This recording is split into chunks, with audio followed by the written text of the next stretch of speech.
Middle east update ആണ് നോക്കുന്നത്. അതിനകത്ത് നമ്മൾ ആദ്യമേ പറഞ്ഞു കഴിഞ്ഞാൽ ഇസ്രായേൽ ശരിക്കും വെസ്റ്റ് ബാങ്കിനകത്ത് അൽഷാത്തി എന്ന് പറഞ്ഞ ഒരു ക്യാമ്പ്, ആ ക്യാമ്പ് മൊത്തത്തിൽ പൂർണ്ണമായിട്ട് സെറ്റായിട്ട് അടിച്ച് വൃത്തിയാക്കി തൂത്ത് പറയി കളഞ്ഞിരിക്കുകയാണ്.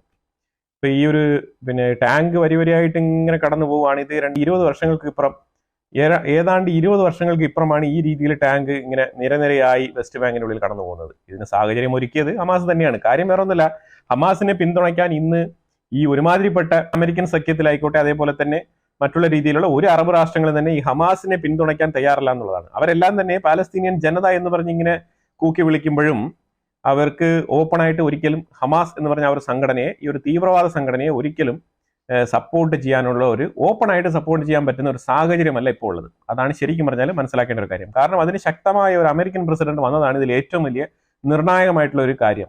വേറെ ഒന്നുമല്ല, ഹമാസിനെതിരെ വളരെ ശക്തമായിട്ട് തന്നെ ആഞ്ഞടിക്കുന്ന ഒരു പ്രസിഡന്റായിട്ട് മാറിയതാണ് ഡൊണാൾഡ് ട്രംപ്. തീവ്രവാദത്തിനെതിരെ പലതരത്തിൽ ശക്തമായിട്ട് പ്രതികരിച്ചിരുന്ന ഒരു ഭരണകൂടമാണ് ഇപ്പം നിലവിൽ അമേരിക്കയിലുള്ളത്. അതുകൊണ്ട് തന്നെയാണ് ഏറ്റവും കൂടുതൽ ഇമ്പോർട്ടൻ്റ് ആയിട്ട് നമ്മൾ മനസ്സിലാക്കേണ്ടത്. കാരണം ഇതേ റിപ്പബ്ലിക്കൻ പാർട്ടിയിലെ ജോർജ് W. ബുഷാണ് ഈ ഒരു അഫ്ഗാനിസ്ഥാനിൽ ഈ തീവ്രവാദിയെ തപ്പി ആദ്യമായിട്ട് ഒരു യുദ്ധം പുറപ്പെടുവിച്ചത്. അത് ഇപ്പോഴും റിപ്പബ്ലിക്കൻ തന്നെയാണ് ഭരിക്കുന്നത്. അപ്പൊ തീവ്രവാദത്തിനെതിരെയുള്ള നടപടി എന്ന് പറഞ്ഞു കഴിഞ്ഞാൽ അത് വളരെ ശക്തമായിരിക്കും.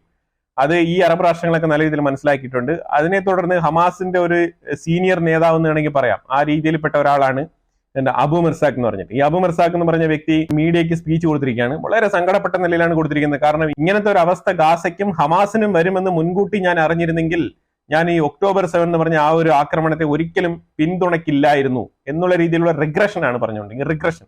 ഇതേപോലെ തീവ്രവാദികൾ ഇരുന്ന് റിഗ്രറ്റ് ചെയ്യുന്ന ഒരു അവസ്ഥ അവർക്ക് വേറെ ഒരു സാഹചര്യത്തിൽ ഉണ്ടാവില്ല എന്നുള്ളതാണ്. കാരണം തീവ്രവാദികൾ എന്ന് പറയുമ്പോഴത്തേക്കും എത്രമാത്രം അവർ ഭയങ്കര ഇങ്ങനെ നിന്നാലും പുറത്ത് കാണിക്കില്ല എന്നുള്ളതാണ്. ഒരു ഫേക്ക് നറേറ്റീവ് സെറ്റ് ചെയ്ത് ഇങ്ങനെ മുന്നോട്ട് കൊണ്ടുപോയിക്കൊണ്ടേയിരിക്കും ഈ പ്രസ്ഥാനത്തിനെ. അപ്പൊ അതിൽ നിന്ന് വിപരീതമായിട്ട് ഇങ്ങനെ ഒരാൾക്ക് ഒരു റിഗ്രറ്റ് ചെയ്യേണ്ട ഒരു അവസ്ഥ വന്നിരിക്കുന്നു പറഞ്ഞു കഴിഞ്ഞാൽ ഹമാസിന്റെ ഉള്ളിൽ ബേസ്മെന്റ് വീക്കായി തുടങ്ങി എന്നാണ് അത് മനസ്സിലാക്കേണ്ടത്. ആ ഒരു രീതി തന്നെയാണ്. അതിലുപരിയായിട്ട് അയാൾ ഒരുപാട് കാര്യങ്ങൾ നമ്മൾ റിപ്പീറ്റഡ് ആയിട്ട് പല തവണ നമ്മൾ വീഡിയോകളിൽ പറഞ്ഞ കാര്യങ്ങൾ തന്നെയാണ് അയാൾ പറഞ്ഞ് വിഷമിച്ചിരിക്കുന്നത്. അതായത് ഈ മൊത്തത്തിൽ ഈ ഒരു ആക്സിസ് ഓഫ് റെസിസ്റ്റൻസ് എന്ന് പറഞ്ഞ ആ ഒരു ഇറാൻ ഉൾപ്പെടെയുള്ള മറ്റുള്ള ആ രാജ്യങ്ങളൊക്കെ പരാജയപ്പെട്ടല്ലോ, ഹിസ്ബുള്ള ഉൾപ്പെടെ. അത് തന്നെയാണ് അയാൾ റിപ്പീറ്റഡ് ആയിട്ട് അയാളുടെ ഫുൾ സ്റ്റേറ്റ്മെന്റ് പറഞ്ഞിരിക്കുന്നത്. അതുകൊണ്ടാണ് ഞാനത് പൂർണ്ണമായിട്ട് എടുത്ത് സംസാരിക്കാത്തത്. എന്നാൽ ഇങ്ങനെ ഒരു ഹമാസിന്റെ ഒരു സീനിയർ നേതാവിന് ഇങ്ങനെ ഒരു സ്റ്റേറ്റ്മെന്റ് വന്നിട്ടുണ്ട് എന്നുള്ളത് വളരെ നിർണായകമായിട്ടുള്ള ഒരു വഴിത്തിരിവ് തന്നെയാണ്. ഹമാസ് ഉള്ളിൽ വീക്ക് ആണെന്നുള്ള രീതിയിൽ കൃത്യമായിട്ട് അതിനെ എക്സ്പോസ് ചെയ്യുന്ന രീതിയിലാണ് ഈ ഒരു ഇന്റർവ്യൂ പുറത്തു വന്നിരിക്കുന്നത്. ഇത് ശരിക്കും പറഞ്ഞാൽ ഹമാസിനെ വീക്കൻ ചെയ്യാണെന്നുള്ളത്. ഈ ബന്ദികളെ മോചിപ്പിക്കുന്ന ഈ ഒരു ഡീൽ മുന്നോട്ട് പോകുമോ അല്ലെങ്കിൽ വീണ്ടും യുദ്ധം തുടങ്ങുമോ എന്താവും? അപ്പൊ ആ ഒരു വിഷയത്തിൽ വളരെ സുപ്രധാന അപ്ഡേറ്റ് വന്നിട്ടുണ്ട്. അതാണ് ഞാൻ പ്രധാനമായിട്ട് ഈ വീഡിയോ എടുക്കാനുള്ള കാരണം. അത് വേറെ ഒന്നും കൊണ്ടല്ല, ശരിക്കും പറഞ്ഞാൽ ഈ 4 ബന്ദികളെ വിട്ടയക്കണം ഈ ആഴ്ച. ഓൾറെഡി തന്നെ തടഞ്ഞു വെച്ചിരിക്കുന്ന, അതായത് 602 തടവുകാരെ വിട്ടയക്കുന്നതിന് പകരം അവരെ തടഞ്ഞു വെച്ചിരിക്കുകയാണ് ഇസ്രായേൽ. അപ്പൊ ഈ ഒരു 602 തടവുകാരെ വിട്ടയക്കാൻ വേണ്ടിയിട്ട് ഹമാസ് അവരുടെ എല്ലാ വിധത്തിലുള്ള നെഗോസിയേഷൻ ഡീലും മുന്നോട്ടെടുക്കുന്നുണ്ട്. അപ്പൊ ആ രീതിയിൽ പുതിയൊരു ഓപ്ഷനുമായിട്ട് വന്നിരിക്കുകയാണ്. ഓപ്ഷൻ എന്താന്ന് പറഞ്ഞാൽ ഈജിപ്ത് ഇടപെടും. ഈജിപ്ത് ഇടപെടേണ്ട കാര്യം എന്താണ് ഇവിടെ എന്ന് ചോദിച്ചു കഴിഞ്ഞാൽ ഇവിടെ ഇടപെടേണ്ട 2-3 കാര്യങ്ങളുണ്ട്. അതിൽ നമ്പർ 1 എന്ന് പറഞ്ഞാൽ കഴിഞ്ഞ തവണ ഈ ഒരു ബിബാസ് ഫാമിലിയുമായിട്ട് ബന്ധപ്പെട്ട് ആ മൃതശരീരങ്ങൾ കൈമാറിയ സമയത്ത് ഇവർ കാട്ടിക്കൂട്ടിയ കോപ്രായങ്ങൾ, ഇതിനെതിരെ ശക്തമായ രീതിയിൽ ഇസ്രായേൽ പ്രതികരിച്ചിട്ടുണ്ട്. അപ്പൊ അതുകൊണ്ട് തന്നെയാണ് മനസ്സിലാക്കുന്നത് ശരിക്കും പറഞ്ഞാൽ ഈ രീതിയിലുള്ള കൈമാറ്റം വേണ്ട. അതുപോലെ നിങ്ങൾ ഈ സെറമണി ഒഴിവാക്കണം. ഈ സെറമണി എടുത്തുകൊണ്ടുള്ള ബന്ദിമോചനമാണ് നിങ്ങൾ നടപ്പിലാക്കുന്നുണ്ടെങ്കിൽ ഞങ്ങൾ റിലീസ് ചെയ്യാൻ തയ്യാറല്ല എന്നാണ് ഇസ്രായേൽ പറഞ്ഞിരിക്കുന്നത്. അപ്പൊ അതിനെ മീഡിയേറ്റ് ചെയ്യാനാണ് ഈജിപ്ത് ഇറങ്ങി വന്നിരിക്കുന്നത്. ഈജിപ്ത് യഥാർത്ഥ ഹമാസ്, അതാണ് നിങ്ങൾ മനസ്സിലാക്കേണ്ടത്. ഈജിപ്ത് എന്ന് പറയുമ്പോൾ നിങ്ങൾ എപ്പോഴും ഓർത്തോണം, യഥാർത്ഥ ഹമാസ് അതാണ്. ആ യഥാർത്ഥ ഹമാസ് ടീമുകളുടെ ഗോഡ് ഫാദർ ആയിട്ടുള്ള ഒരു ഈജിപ്ത് രംഗത്തിറങ്ങിയിരിക്കുകയാണ്. കാര്യം ഇനിയിപ്പോ ഇടപെട്ട് നിൽക്കണമല്ലോ, അല്ലാന്നുണ്ടെങ്കിൽ ഏത് നേരത്തും അടി വീഴും. കാരണം ഗാസയുടെ ബോർഡറിന് ചുറ്റിലും ഇസ്രായേൽ ആർമി ഉണ്ട്. അപ്പൊ ഏത് നേരത്തും അവർ റെഡി ടു അറ്റാക്ക് ആണ്, ആ രീതിയിലാണ് നിൽക്കുന്നത്. അപ്പൊ അതുകൊണ്ട് തന്നെ ഈജിപ്ത് ഇപ്പൊ പറഞ്ഞിരിക്കുന്ന പറഞ്ഞാല് ഓക്കെ, ഞങ്ങൾ ഇതിനകത്ത് ഇടപെടാം. അപ്പൊ ഹമാസ് ആണ് ഇപ്പൊ ഈജിപ്തിനെ കൊണ്ടുവരുന്നത്. എന്തിനാണെന്ന് പറഞ്ഞാൽ 2 ബന്ദികളുടെ മൃതശരീരം നാളെ കൈമാറും, ഈജിപ്തിലേക്ക് കൈമാറും. അപ്പൊ അത് ഈജിപ്ത് കൺഫേം ചെയ്യും ഇസ്രായേലുമായിട്ട്. ശനിയാഴ്ച അഡീഷണൽ ആയിട്ടുള്ള 2 മൃതശരീരങ്ങളും കൂടെ ഇതേപോലെ ഈജിപ്തിലേക്ക് കൈമാറും. അപ്പൊ ഇതുകൊണ്ട് ഉദ്ദേശിക്കുന്നതെന്ന് പറഞ്ഞാൽ ഈ ബോഡി മാറിപ്പോയല്ലോ. കഴിഞ്ഞ തവണ കൊടുത്തപ്പോഴത്തേക്കും ഈ സിറി ബിബാസിന്റെ ബോഡി അല്ല കൊടുത്തയച്ചത്, പലസ്തീനിയൻ ലേഡിയുടെ ബോഡിയാണ് കൊടുത്തയച്ചത്. അപ്പൊ അതിനെ ചൊല്ലിയുള്ള ആ ഒരു കൺഫ്യൂഷൻ ഒഴിവാക്കാൻ വേണ്ടിയിട്ടും, അതുപോലെ തന്നെ ഈ ഒരു സെലിബ്രേഷൻ, ഈ ഒരു മൃതശരീരം വെച്ചുകൊണ്ടുള്ള ഇവരുടെ ഒരു സെലിബ്രേഷൻ അല്ലേ, അത് ഒഴിവാക്കാൻ വേണ്ടിയിട്ടാണ് ഈജിപ്ത് ഇടപെടുന്നത്. അപ്പൊ ഇങ്ങനത്തെ 2 സംഭവങ്ങളും ഇസ്രായേലിനെ വളരെയധികം ഡിസ്റ്റർബ് ചെയ്തിട്ടുണ്ട്. 4 ജീവനറ്റ ശരീരങ്ങൾ ഇസ്രായേലിൽ എത്തുമ്പോഴത്തേക്കും ഇസ്രായേൽ 602 ജീവനോടെയുള്ള പാലസ്തീനികളെ തുറന്നുവിടുന്നതായിരിക്കും. അതാണ് ശരിക്കും പറഞ്ഞാൽ ഈ ഒരു നെക്സ്റ്റ് ഫേസ് ഇപ്പം എടുത്തുകൊണ്ട് മുന്നോട്ട് പോകാൻ വേണ്ടിയിരിക്കുന്നത്. അപ്പൊ ഇത് നടന്നാൽ, ഇപ്പൊ നാളെ ഇതേപോലെ ഈജിപ്തിലേക്ക് ബന്ദികളെ കൈമാറി കഴിഞ്ഞാൽ അപ്പൊ ഇത് തന്നെ ഇവിടെ ഒരു ഡിസ്റ്റൻസ് വരികയാണ്. ഈജിപ്റ്റ് ഒരു മീഡിയേഷനാണ് ചെയ്യുന്നുണ്ടെങ്കിലും യുദ്ധം, അതായത് വീണ്ടും യുദ്ധം തുടങ്ങാതിരിക്കാനുള്ള പല മാർഗങ്ങളും പല അടവുകളും പല തന്ത്രങ്ങളും ഈജിപ്റ്റ് ഇതിനകത്ത് പയറ്റുന്നുണ്ട്. ഈജിപ്റ്റും കൂടെ ഇതിനകത്ത് വരുമ്പോഴത്തേക്കും മീഡിയേഷൻ ഒരു പെർഫെക്റ്റ് ആയിട്ടുള്ള ഒരു ചോയ്സ് ആയിട്ട് മാറും. അതായത് ഇവർ വിട്ടയക്കുന്ന ബോഡി ഏത് കണ്ടീഷനിലാണ് എന്നുള്ളത് ഈജിപ്റ്റും കൂടെ ഒന്ന് കണ്ട് ഉറപ്പുവരുത്തി വിടുമ്പോഴത്തേക്കും ഇവർക്ക് അഡീഷണൽ ആയിട്ട് ഒരു വാദം കൂടെ, അതായത് ഒരു സപ്പോർട്ടറെ കൂടെ കിട്ടുകയാണ് ഹമാസിന്. കാരണം നേരെ ഇപ്പൊ ഇസ്രായേൽ ഇപ്പൊ ഇവർ വിട്ടയക്കുന്ന ബോഡികൾക്കെല്ലാം എന്തെങ്കിലും ക്ലെയിം ഉണ്ടാവും ഇസ്രായേലിന്റെ ഭാഗത്ത്. കാരണം സംഭവിച്ചിരിക്കുന്നത് മരണമാണ്. കാരണം ഇവരൊക്കെ ജീവനോടെ പിടിച്ചോണ്ട് വന്ന ആൾക്കാരെയാണ് മൃതശരീരമായിട്ട് ഇവർ തിരിച്ചയക്കുന്നത്. അപ്പൊ തീർച്ചയായിട്ടും ഓരോ ബോഡിയിലും എന്തെങ്കിലുമൊക്കെ കമന്റ്സ് ഉണ്ടായിക്കൊണ്ടേയിരിക്കും. അത് ഉറപ്പുള്ള കാര്യമാണ്. കാര്യം ഓരോ ബോഡിയും ഫോറൻസിക് ടെസ്റ്റിന് പോകും. അത് എന്ത് കാരണമാണോ മരണം എന്നുള്ളത് കൃത്യമായിട്ട് വിലയിരുത്തി ഇസ്രായേൽ അത് പബ്ലിഷ് ചെയ്യും. അത് ശരിക്കും ഹമാസിന് ക്ഷീണം ചെയ്യും. അപ്പൊ അതുകൊണ്ട് തന്നെ മാക്സിമം എന്താണോ നിലവിലുള്ള കണ്ടീഷൻ, അതായത് ഇസ്രായേൽ കൂടുതൽ കുക്ഡ് അപ്പ് സ്റ്റോറീസ് ഒന്നും ഈ ഒരു മൃതശരീരങ്ങൾക്ക് മേളിൽ കെട്ടി ഉയർത്തി കൊണ്ടുവരാതെ ഉള്ളതുപോലെ തന്നെ ആ ഒരു നിലയിൽ തന്നെ മെയിൻറ്റെയിൻ ചെയ്ത് കൊണ്ടുപോകാനാണ് ഹമാസ് ഇപ്പൊ ഈ ഒരു കളി കളിക്കുന്നത്, ഈ ഈജിപ്തിനെയും കൂടെ കൊണ്ടുവരുന്നത്. പക്ഷെ അതേസമയം ഈ ഒരു മൃതശരീരങ്ങളെ കൈമാറുന്നതിനെ കുറിച്ച്, ഈ ഒരു ബന്ദികളെ റിലീസ് ചെയ്യുന്നതിനെ കുറിച്ച്, ഈ ഒരു സെറമണി വേണ്ട എന്നൊക്കെ പറഞ്ഞതിനെ കുറിച്ച് ഇസ്രായേലിൽ ചില അഭിപ്രായ വ്യത്യാസങ്ങൾ വരുന്നുണ്ട്. കാരണം ഇസ്രായേൽ പ്രൈം മിനിസ്റ്റർ ആയിട്ടുള്ള ബെഞ്ചമിൻ നെതന്യാഹു എന്തിനാണ് ഇപ്പം ഹമാസിനെ ഉപദേശിക്കുന്നത്? അവര് അറഗന്റ് ആയിട്ട്, അവർ ക്രൂവലായിട്ട്, എന്താണോ അവരുടെ നാച്ചുറൽ ആയിട്ടുള്ള പ്രതീതി ആ രീതിയിൽ തന്നെ അവർ ലോകത്തോട് എക്സ്പോസ്ഡ് ആവട്ടെ. പക്ഷെ അവര് ഈ ഒരു മൃതശരീരത്തോട് അവരുടെ ഒരു കൾച്ചർ, ഒരു സ്വഭാവം കാണിക്കുന്നുണ്ട്. ആ സ്വഭാവം ലോകം കാണട്ടെ. എന്തിന് നിങ്ങൾ പോയി വെറുതെ കണ്ട് തടയുന്നത് എന്നുള്ള രീതിയിലുള്ള ചില ആർഗ്യുമെന്റ്സ് ഒക്കെ വരുന്നുണ്ട് ഇസ്രായേലിന്റെ ഉള്ളിൽ.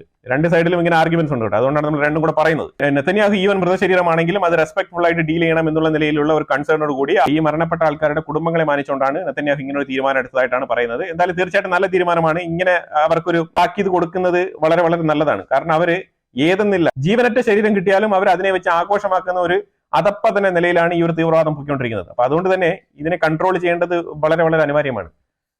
സിറിയയില് ഹമാസും PJIയും കൂടെ ചേർന്നിട്ട് പുതിയ ഒരു ഫ്രണ്ടിനെ കൊണ്ടുവരികയാണ്. പുതിയ ഒരു ഫ്രണ്ട് എന്ന് പറഞ്ഞാൽ സുഹൃത്തല്ല, പുതിയ ഒരു തീവ്രവാദ സംഘം അവിടെ രൂപപ്പെടുത്തുന്നുണ്ട്. അതിന് വേണ്ടിയിട്ടുള്ള ഹയറിങ്ങും കാര്യങ്ങളൊക്കെ നടക്കുന്നുണ്ട്. അവിടെ ഏറ്റവും തകൃതിയായിട്ട് അവർ പ്രാക്ടീസ് നടത്തുന്നുണ്ട് എന്നുള്ള ഒരു ഇൻഫർമേഷനാണ് ഇപ്പൊ പുള്ളി കൈമാറിയിരിക്കുന്നത്. അപ്പൊ ശരിക്കും പറഞ്ഞാൽ ഇതിനെതിരെയുള്ള നടപടിക്രമങ്ങൾ ശരിക്കും എടുക്കും. ഇസ്രായേലില് ശരിക്കും പറഞ്ഞാൽ അവിടുത്തെ ഡ്രൂസ് കമ്മ്യൂണിറ്റി എന്ന് പറഞ്ഞ ആ ഒരു ബോർഡർ ഏരിയയിൽ, ഗോലാൻ ഹെയ്റ്റ്സിന്റെ ആ ഭാഗത്ത് ബോർഡർ ഏരിയയിൽ ഖുനൈട്ര വരെയുള്ള ആ ഒരു ഡ്രൂസ് കമ്മ്യൂണിറ്റിക്ക് ഏറ്റവും വലിയ സെക്യൂർ എന്ന് പറയുന്നത് ഇസ്രായേലാണ്. ഇസ്രായേൽ മാത്രം ആ ഒരു ഗോലാൻ ഹെയ്റ്റ്സിന് എടുക്കുന്നില്ല എന്നുണ്ടെങ്കിൽ ഇപ്പൊ ഇതിനു മുമ്പ് തന്നെ അവിടെ ഭരണം പിടിച്ചിരിക്കുന്ന തീവ്രവാദികൾ തന്നെ ഈ ഡ്രൂസ് കമ്മ്യൂണിറ്റിയെ ഇല്ലാതാക്കിയേനെ. കാരണം അവിടെ ഇപ്പം നിലവിൽ ശരിക്കും പറഞ്ഞാൽ 72 മണിക്കൂറിൽ 32 അസാദിന്റെ റെജീമിൽപ്പെട്ട ഇതിനു മുമ്പുള്ള സർക്കാരിൽ ജോലി ചെയ്തുകൊണ്ടിരുന്ന ഉദ്യോഗസ്ഥരായിട്ടുള്ള ആൾക്കാർ, അവരും അറബികൾ തന്നെയാണ്, യുവമാരുടെ കൂട്ടത്തിൽപ്പെട്ട ആൾക്കാർ തന്നെയാണ്. പക്ഷെ അവർ അസാദ് റെജീമിനെ സപ്പോർട്ട് ചെയ്തിരുന്ന ആൾക്കാരാണ്. അസാദിന്റെ കാലഘട്ടത്തിൽ സിറിയയിൽ ജോലി എടുത്തിരുന്ന ഗവൺമെന്റ് ഉദ്യോഗസ്ഥരാണ്. അവരെ പിടിച്ചുകൊണ്ട് 32 പേരെ വധിച്ചിരിക്കുകയാണ്. ഇതൊക്കെ സിറിയയിൽ നടന്നുകൊണ്ടിരിക്കുന്നതാണ്. നമ്മൾ കൂടുതൽ സിറിയയുടെ സൈഡിലോട്ട് ഫോക്കസ് ചെയ്യുന്നില്ല. കാരണം അവിടെ തീവ്രവാദം കൊടുമ്പിരി കൊണ്ട് നടക്കുന്ന ഒരു അവസ്ഥയാണ്. ഇതേ അവസ്ഥയിലാണ് ഇപ്പൊ ജർമ്മനി ചെയ്തിരിക്കുന്നത്. പറഞ്ഞാൽ ജർമ്മനി എന്താണ് കാണിച്ചിരിക്കുന്നത്? ജർമ്മനി ശരിക്കും പറഞ്ഞാൽ അവരുമായിട്ടുള്ള എല്ലാ തരത്തിലുള്ള സാങ്ഷൻസ് എടുത്തു മാറ്റിയിരിക്കുകയാണ്. ട്രേഡ് ഉൾപ്പെടെ, ട്രാൻസാക്ഷൻസ് ഉൾപ്പെടെ, എനർജി മേഖലയിൽ ഉൾപ്പെടെയുള്ള സാങ്ഷൻസ് എല്ലാം എടുത്തു മാറ്റിയിരിക്കുകയാണ്. ജർമ്മനിക്ക് എത്ര കൊണ്ടാലും പഠിക്കുന്നില്ല എന്നാണ്.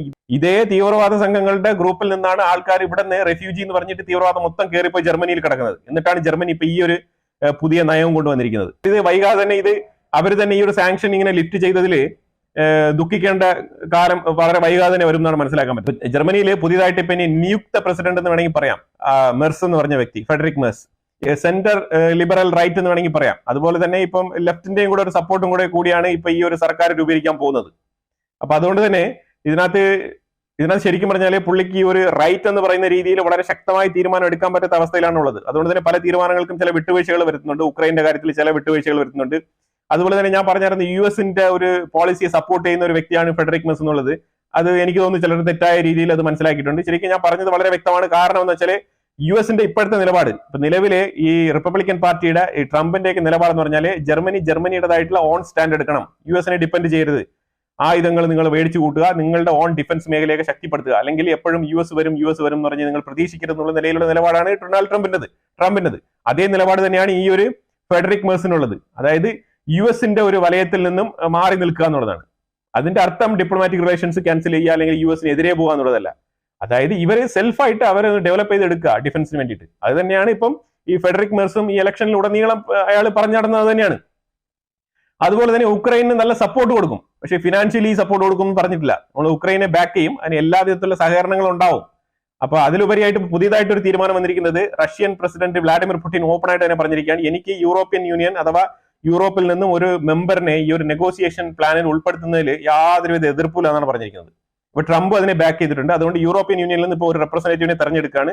ഒരു ടീം യൂറോപ്യൻ യൂണിയനിൽ നിന്ന് 2-3 റെപ്രസെന്റേറ്റീവ്സ് അടങ്ങുന്ന ഒരു ടീം ഈ ഒരു ഉക്രൈൻ നെഗോസിയേഷന്റെ ഭാഗമായിട്ട് ഈ റഷ്യ, ഉക്രൈൻ, അമേരിക്ക ചർച്ചകളിൽ പങ്കെടുക്കുമെന്നാണ് മനസ്സിലാക്കാൻ പറ്റുന്നത്.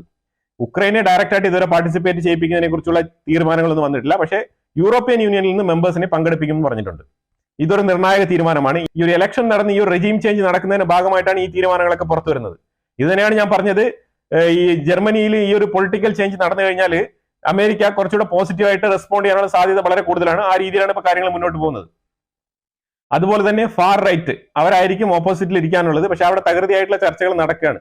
അതിനെ ചൊല്ലിയൊക്കെ ഇപ്പം കൃത്യമായ തീരുമാനങ്ങളൊന്നും പുറത്തു വന്നിട്ടില്ല. അതുപോലെ തന്നെ ഈ ഒരു നിയുക്ത പ്രസിഡന്റ് ആയിട്ടുള്ള ഈ ഒരു ഫെഡറിക് മെർസ് പറഞ്ഞിരിക്കുന്നത്, ഇസ്രായേൽ പ്രൈം മിനിസ്റ്റർ ബെഞ്ചമിൻ നെതന്യാഹുവിനെ ഞാൻ ജർമ്മനിയിൽ കൊണ്ടുവരും.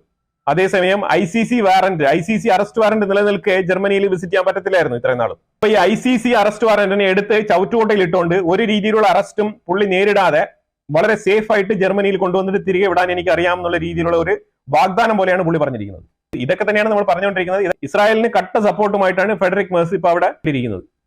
പിന്നെ UN റെസൊല്യൂഷൻ നടന്നായിരുന്നു. അതായത് ഈ റഷ്യ ഉക്രൈൻ വിഷയത്തെ ചൊല്ലിയാണ് ഒരു റെഫറൻഡം അവിടെ UN പാസ്സാക്കിയത്. ആ പാസ്സാക്കിയ സമയത്ത് ഏതാണ്ട് 90-ലധികം രാജ്യങ്ങൾ അതിനെ സപ്പോർട്ട് ചെയ്തു. പക്ഷെ അതേസമയം 18 രാജ്യങ്ങൾ അതിനെ എതിർത്ത് വോട്ട് ചെയ്തിട്ടുണ്ടായിരുന്നു. എതിർത്ത് വോട്ട് ചെയ്ത രാജ്യങ്ങളിൽ അമേരിക്ക ഉണ്ട് നമ്പർ 1. അതേപോലെ തന്നെ ഇസ്രായേലും ഈ ഉക്രൈന്റെ റെഫറൻഡത്തിനെ എതിർത്തുകൊണ്ടാണ് വോട്ട് ചെയ്തത് കേട്ടോ. അല്ലാതെ ഉക്രൈനെ സപ്പോർട്ട് ചെയ്തുകൊണ്ട് വോട്ട് ചെയ്തില്ല. അപ്പൊ അതായത് ഇസ്രായേലും റഷ്യയോടും അമേരിക്കയോടൊപ്പം നിൽക്കുന്ന ആ ഒരു നിലപാടാണ് എടുത്തിരിക്കുന്നത്. അപ്പൊ ജർമ്മനിയുടെ പുതിയ ഗവൺമെന്റിന്റെ നിലപാട് വളരെ വ്യക്തമാണ്.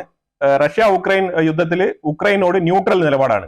അല്ലാതെ റഷ്യയോട് ചേർന്നോ അല്ലെങ്കിൽ അമേരിക്കയോട് ചേർന്നോ ഉള്ള നിലപാടല്ല. ഇസ്രായേലിന് പോസിറ്റീവാണ്. ഇസ്രായേലിനോട് വളരെ ശക്തമായ ഇസ്രായേലിന് പിന്തുണയാണ്. ഇറാനെ ശക്തമായിട്ട് എതിർക്കാണ്. ഇവിടെയാണ് ഞാൻ പറയുന്ന ആ ഒരു US-ഉമായിട്ട് വളരെ നല്ല രീതിയിൽ ആ ഒരു റാപ്പ് ഉണ്ടാവും എന്ന് പറഞ്ഞത് ഇവിടെയാണ് നിങ്ങൾ മനസ്സിലാക്കേണ്ടത്. അല്ലാതെ ഓപ്പൺ ആയിട്ട് ഒരു പ്രസിഡന്റ് വന്നിട്ട് US-നെ അനുകൂലിച്ച് സംസാരിച്ചില്ല എന്നൊക്കെ വിചാരിച്ചിട്ട് ഒരു കാര്യമൊന്നുമില്ല. ഇലക്ഷൻ ജയിക്കാൻ വേണ്ടി പല സ്റ്റണ്ടുകളും പല പാർട്ടികളും ഇറക്കും, അതൊക്കെ വേറെയാണ്. പക്ഷെ ഇപ്പൊ നിങ്ങൾ എടുത്തിരിക്കുന്ന നിലപാട് നോക്കൂ. ഈ പ്രൈമറി ആയിട്ട് വന്നിരിക്കുന്ന നിലപാട് തന്നെ ആഫ്റ്റർ ഇലക്ഷൻ ജയിച്ചതിന് ശേഷം പുള്ളി പറഞ്ഞ ആ ഒരു സ്പീച്ചിൽ പറഞ്ഞിരിക്കുന്ന കാര്യങ്ങളാണ്. ഇറാനെ ടോട്ടലി ഡിസ്കണക്ട് ചെയ്യും, അമേരിക്കയുമായിട്ട് കൃത്യമായിട്ട് ന്യൂക്ലിയർ ഡീലും കാര്യങ്ങളൊക്കെ വെച്ച് ആ ഒരു സെറ്റപ്പിൽ വന്നു കഴിഞ്ഞാൽ മാത്രമാണ് എന്തെങ്കിലുമൊക്കെ ഒരു റിലേഷൻഷിപ്പ് ഉണ്ടാകുക എന്നുള്ളത്. അത് പുള്ളി തുറന്ന് പറഞ്ഞു കഴിഞ്ഞു ഓൾറെഡി. ഇറാനെ എതിർക്കുന്നു, ഇസ്രായേലിനെ സപ്പോർട്ട് ചെയ്യുന്നു, ഉക്രൈനുമായിട്ട് ന്യൂട്രൽ നിലപാടെടുക്കുന്നു. അമേരിക്കയുടെ അതേ ലൈനാണ് പിന്തുടരുന്നത്. റഷ്യയുടെ foreign minister Sergei Lavrov Iran visit ചെയ്തിട്ടുണ്ട്. ഞാൻ പറഞ്ഞു ഇന്നലെ തന്നെ അവിടെ സുഖോയ് 57 അവിടെ പാർക്ക് ചെയ്തിട്ടുണ്ടെന്ന്. അപ്പൊ അതുമായിട്ട് ബന്ധപ്പെട്ട് ബാക്കിയുള്ള ചർച്ചകൾക്കും, അതായത് ഈ ഒരു സുഖോയ് 57-ുമായിട്ട് ബന്ധപ്പെട്ട കൺവിൻസിങ് കാര്യങ്ങൾക്കും, അതേപോലെ തന്നെ അമേരിക്കയിൽ നിന്ന് ഇപ്പോൾ നല്ല രീതിയിലുള്ള സാങ്ഷൻസ് നേരിടുകയാണ് ഇറാൻ. ഇറാന്റെ മേളിൽ വീണ്ടും കൂടുതൽ സാങ്ഷൻ ഏർപ്പെടുത്തിയിരിക്കുകയാണ്. അതേപോലെ ചൈനയുടെ മേളിൽ നല്ല രീതിയിലുള്ള സാങ്ഷൻസ്. ഇറാനും ചൈനയുമാണ് ഇതിൽ ഏറ്റവും കൂടുതൽ ഇമ്പോർട്ടന്റ് ആയിട്ട് ബാധിക്കപ്പെടുന്നത്. ചൈനയെ ഓപ്പൺ ആയിട്ട് പറഞ്ഞിട്ടില്ല, പക്ഷേ ഇറാനെ ശരിക്കും ഡയറക്റ്റ് ആയിട്ട് സാങ്ഷൻ ഇടുന്നതായിട്ട് മെൻഷൻ ചെയ്ത് പറഞ്ഞിട്ടുണ്ട്. അതുപോലെ തന്നെ ഹോങ്കോങ്ങിൽ നിന്നും പ്രവർത്തിക്കുന്ന ചില ഷിപ്പിംഗ് കമ്പനികൾ, ആ കമ്പനികളാണ് ശരിക്കും ഈ ഒരു ഇറാന്റെ ഭാഗത്ത് നിന്ന് ഓയിൽ എടുത്ത് ചൈനയിൽ എത്തിക്കുന്നത്. ആ ഷിപ്പിംഗ് കമ്പനികളുമായിട്ട് ബന്ധപ്പെട്ട കമ്പനികൾക്ക് എല്ലാം തന്നെ സാങ്ഷൻസ് കൊടുത്തിരിക്കുകയാണ്. അപ്പൊ അതിൽ ഏതെങ്കിലും രീതിയിൽ പ്രൈവറ്റ് ആയിട്ടുള്ള പല മറ്റുള്ള രാജ്യങ്ങളിൽ പ്രവർത്തിക്കുന്ന കമ്പനികൾ ഉണ്ടെങ്കിൽ അവരെയും കൂടെ അത് ഇൻഡയറക്റ്റ് ആയിട്ട് ബാധിക്കുന്നതാണ് പറയപ്പെടുന്നത്. അപ്പൊ അതുകൊണ്ട് വീണ്ടും ഇറാന്റെ ഓയിലുമായിട്ട് ബന്ധപ്പെട്ട ട്രേഡ് കുറച്ചുകൂടെ കുറയാനുള്ള സാധ്യതയുണ്ട്. അപ്പൊ അതുമായിട്ട് ബന്ധപ്പെട്ട് ചില രീതിയിലുള്ള ചർച്ചകൾ. അപ്പൊ US-ഉമായിട്ട് ഇപ്പം റഷ്യക്ക് കുറച്ച് റാപ്പ് ഉണ്ട്. അപ്പൊ ഏത് രീതിയിൽ ഇതിൽ എന്തെങ്കിലുമൊക്കെ പരിഹരിക്കാം, എന്താണ് പ്രശ്നം എന്നുള്ളത് ഡീറ്റെയിൽ ആയിട്ട് ഒന്ന് പഠിച്ച് വിലയിരുത്താൻ വേണ്ടിയിട്ടാണ് സെർജി ലാവ്റോയുടെ സപ്പോർട്ട് ഇറാൻ തേടിയിരിക്കുന്നത്. അപ്പൊ എന്തായാലും ലാവ്റോ ഇപ്പൊ എന്താണ് ഇറാനിൽ എത്തിയിട്ടുണ്ട്. അവിടെ ഡിസ്കഷൻസ് നടക്കുകയാണ്, ചർച്ചകൾ. അപ്പൊ US-ഉമായിട്ട് എന്തെങ്കിലും ഒരു ഡീൽ നടക്കണം എന്നുണ്ടെങ്കിൽ ഈ ന്യൂക്ലിയർ ഡീലിൽ തീർച്ചയായിട്ടും ഈ ഇറാൻ ഒപ്പുവെക്കേണ്ടി വരും. അപ്പൊ അതുമായിട്ട് ബന്ധപ്പെട്ടാണ് കാര്യങ്ങൾ മുന്നോട്ട് പോകുന്നതായിട്ട് മനസ്സിലാക്കാൻ പറ്റുന്നത്. ഇപ്പൊ ഈ വെസ്റ്റ് ബാങ്കിൽ ഇസ്രായേൽ തകൃതിയായിട്ട് ആക്രമണങ്ങൾ നടത്തുന്നുണ്ട്. അപ്പൊ ഈ ബീരങ്കികളൊക്കെ ഇങ്ങനെ കടന്നു പൊക്കിക്കൊണ്ടിരിക്കുകയാണ്, ആർട്ടിലറി ഗൺസ്. ഇതൊക്കെ 20 വർഷത്തിന് ശേഷം ഇങ്ങനെ കടന്നു പോവുകയാണ്. അപ്പൊ പ്രധാനമായിട്ട് നമ്മൾ മനസ്സിലാക്കേണ്ട കാര്യം, ഗാസയ്ക്കുള്ളിലും ഇതേപോലെ ഒരു സെറ്റിൽമെന്റ് വളരെ റീസെന്റ് ആയിട്ട് ഇത് വിത്തിൻ 2-3 ഡേയ്സിന്റെ ഉള്ളിൽ അവിടെ വൈപ്പ് ഔട്ട് ചെയ്ത് കളഞ്ഞിരിക്കുകയാണ് ഗാസയ്ക്കുള്ളിൽ. ആ രീതിയിൽ ഗാസയ്ക്കുള്ളിലും നടക്കുന്നുണ്ടെന്നുള്ളതാണ് വിഷയങ്ങൾ. അപ്പൊ അവിടെ ഹമാസ് സെൻട്രൽ ഗാസയിലും പല കാര്യങ്ങളിലൊക്കെ ചുറ്റിത്തിരിഞ്ഞ് നടക്കുന്നുണ്ടെങ്കിലും ഈ വക ഓപ്പറേഷൻസ് വളരെ കൃത്യമായിട്ട് ഇസ്രായേൽ നടപ്പിലാക്കിക്കൊണ്ട് തന്നെ ഇരിക്കുന്നു എന്നുള്ളതാണ് നമ്മൾ മനസ്സിലാക്കേണ്ടത്. അടുത്ത് പറയാനുള്ള കാര്യം എന്ന് പറഞ്ഞാൽ, ഈ UN-ലെ അന്റോണിയോ ഗുട്ടറസ് ഈ വെസ്റ്റ് ബാങ്കിനെ ചൊല്ലി ഭയങ്കരമായിട്ട് കരച്ചിലോട് കരച്ചിൽ.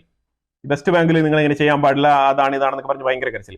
ഈ അന്റോണിയോ ഗുട്ടറസിന് ഉക്രൈനെ കുറിച്ച് ഒരു കരച്ചിലും ഇല്ല. അതുപോലെ ലോകത്ത് വേറെ എവിടെ യുദ്ധം നടന്നാലും ഒരു കരച്ചിലും ഇല്ല എന്നുള്ളതാണ്. ഒരു കരച്ചിലുമില്ല, ഒരു സങ്കടമില്ല. സങ്കടം മൊത്തം ഈ ഒരു വെസ്റ്റ് ബാങ്കിലോ ഗസയിലൊക്കെ എന്തെങ്കിലുമൊക്കെ സംഭവിച്ചു കഴിഞ്ഞാൽ ഭയങ്കര കരച്ചിലും നിലവിളിയാണ്. അതാണ് പുള്ളി ഇപ്പം സങ്കടത്തോടെ ഇപ്പം അറിയിച്ചിരിക്കുന്നത്. നാളെ 2 മൃതശരീരങ്ങൾ ഈജിപ്തിലോട്ട് കൈമാറുന്നതാണ് പ്രതീക്ഷിക്കപ്പെടുന്നത്. അപ്പൊ എന്തായാലും കൂടുതൽ ഡെവലപ്മെന്റ്സ് വരുന്ന മുറയ്ക്ക് ഞാൻ അടുത്ത വീഡിയോയിൽ അപ്ഡേറ്റ് ചെയ്യാം. അപ്പൊ തീർച്ചയായിട്ടും ഇതിനെക്കുറിച്ചുള്ള അഭിപ്രായങ്ങൾ കമന്റ് ബോക്സിൽ രേഖപ്പെടുത്തുക. വീഡിയോ ഇഷ്ടപ്പെട്ട് കഴിഞ്ഞാൽ ലൈക്ക് ചെയ്യുക, ഷെയർ ചെയ്യുക. അതുപോലെ തന്നെ നിങ്ങൾ ആദ്യമായിട്ടാണ് ചാനൽ കാണുന്നുണ്ടെങ്കിൽ മറക്കാതെ സബ്സ്ക്രൈബ് ചെയ്യുക. വീണ്ടും അടുത്തൊരു വിഷയമായിട്ട് വരാം. Thank you so much.